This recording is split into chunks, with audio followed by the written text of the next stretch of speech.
On va parler maintenant des règles hygiéno-diététiques de l'insuffisance cardiaque. Elles sont impératives et comportent plusieurs points. Donc, tout d'abord, une éducation du patient et de sa famille. Une surveillance régulière du poids est nécessaire, avec la consigne en cas de prise de plus de 2 kg en 3 jours, de consulter le médecin ou le cardiologue traitant.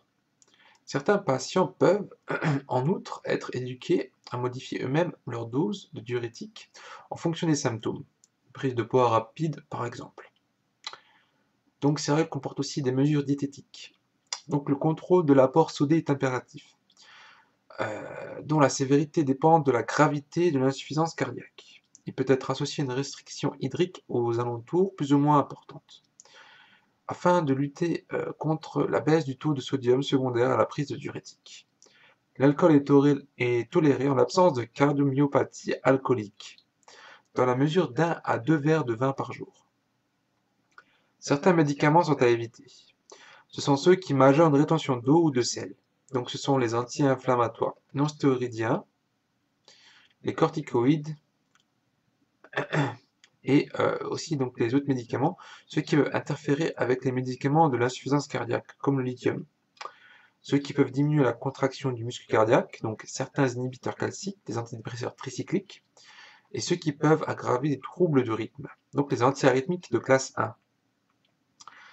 Il faut encourager la poursuite des activités quotidiennes avec les adaptations qui s'imposent. Donc la meilleure activité physique étant orientée vers l'endurance, donc ça peut être la marche à pied, le vélo, la promenade. L'exercice physique améliore marginalement le pronostic, mais surtout l'état général. Le repos n'est préconisé qu'en cas de décompensation.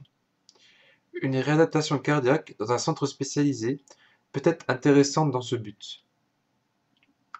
La grossesse dans une insuffisance cardiaque de stade 3, 4 a peu de chances d'être menée à terme et présente un risque élevé de mortalité. Les produits faiblement dosés en oestrogènes et progestatifs ne présentent que de faibles risques thrombotiques. Les dispositifs intra-utérins ne sont adaptés qu'en l'absence de valvulopathie. Une contraception efficace est donc possible et doit être proposée à toute femme insuffisante cardiaque en âge de procréer, en expliquant les risques encourus en cas de grossesse.